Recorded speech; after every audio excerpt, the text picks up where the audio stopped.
Hello, my name is Christian Finale. I'm a Senior Solution Architect for AWS.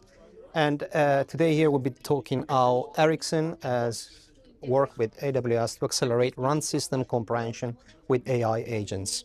Run developers have reported one single challenge they're encountering today, which is system comprehension. So they're hitting the human comprehension limit of understanding run systems. This is caused by multiple reasons. One of them is the large variety of data, internal and external. So think about 3GPP specs, TMF specs, and so forth.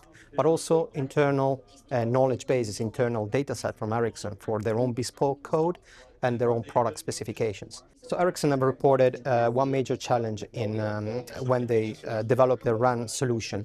They believe they're actually hitting the human comprehension limit for RAN network.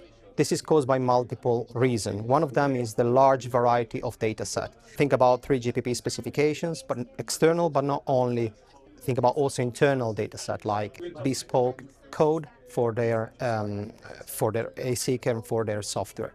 And these data sets are spread across different organizations within Ericsson, and the fact that off-the-shelf LLM do not offer the capability to understand bespoke and proprietary Ericsson knowledge.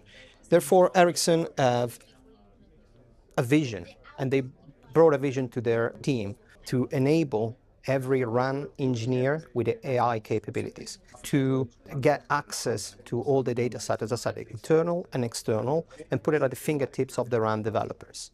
And in this way, for them to be able to securely access any type of data and make sense and reason, having AI agents reason upon this data to extract value and to reduce the time for development. It's not just about comprehending. Comprehending is a first step, but it's also the AI agents enable RAN developers to build artifacts, and either code or product specification and so forth. The last part is how this is inherently difficult in a large organization such as Ericsson, because data sets and expertise resides in different teams.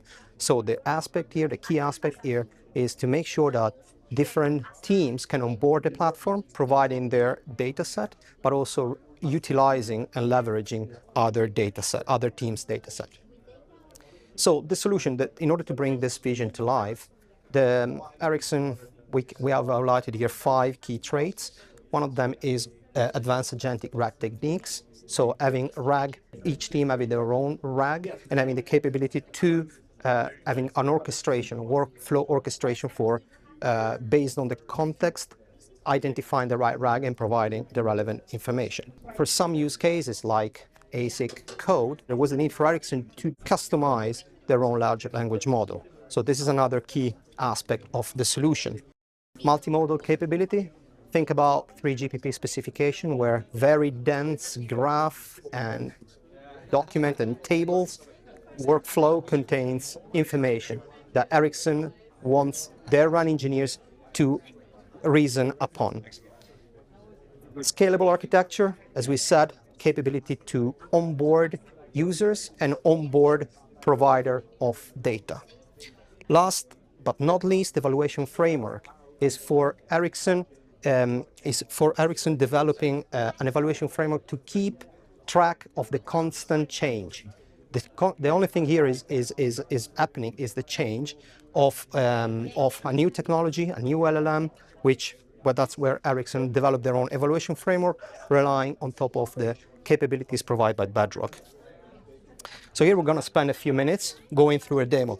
This is the creative process of one RAN engineer. And as we see here, they're starting from researching the feature. So let's make an example. A RAN engineer has to develop a new feature for G-Node-B. Then they research using an agent, and they dive deeper and understand how that feature was specifically implemented in the Ericsson code bases. And then the last part is using that intelligence to build a new feature, build a new piece of code. So from their IDE, the question here is asking on a hard timer in the Ericsson specific deployment.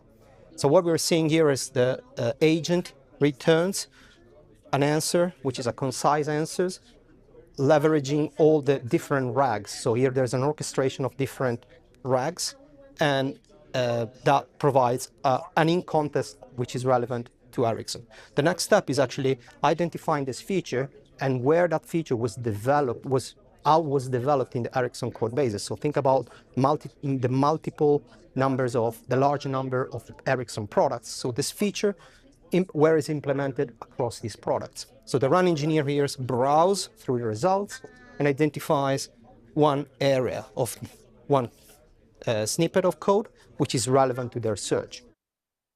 Then they dive deep into a specific code, and let's assume that this run engineer was onboarded, was a recent hire. Therefore, they might not know all the history. They might not know, having an understanding of that specific code. We'd explain the following code by copying the code here. There's an in-context explanation of what this code does, but not just the syntax of the code, but actually how that is relevant for Ericsson products. So you'll see here specific. This is a real live example. And the last part is to take this code, and modify it, update the code using this part, and to create a new feature, updating it. In this case, there's an arbitrary change of parameter, but this gives you the gist and the flavor of what happens and what are the benefits of this solution. The main objective that Ericsson have achieved is improving the run engineers' productivity. And this is summarized by taking the time that is largely, for run engineers, there's largely spent on researching, understanding their existing solutions, understanding the specifications, reducing that time, and having that time moved to coding features for their customers. So this is the key benefit Ericsson have achieved. What about AWS? AWS is coming in with a cornerstone of the solution is really Amazon Bedrock. Amazon Bedrock, it simplifies the life of Ericsson because they have many features that are coming in, like knowledge bases and agents and flows, and giving the capability and offloading the undifferentiated heavy lifting for maintaining these capabilities. This gives flexibility to Ericsson, flexibility in choosing and evaluating the quality of the outcomes they're receiving. And last part is just everything else around AWS, the agility that allows them to deploy the solution, onboard new tenants. So think about CI/CD and DevOps services of AWS that are supporting the creation of this platform, which onboard new tenants, internal tenants, and have users utilizing this platform. Thank you. This is how Ericsson work with AWS to remove the cognitive overload for their RAN engineers.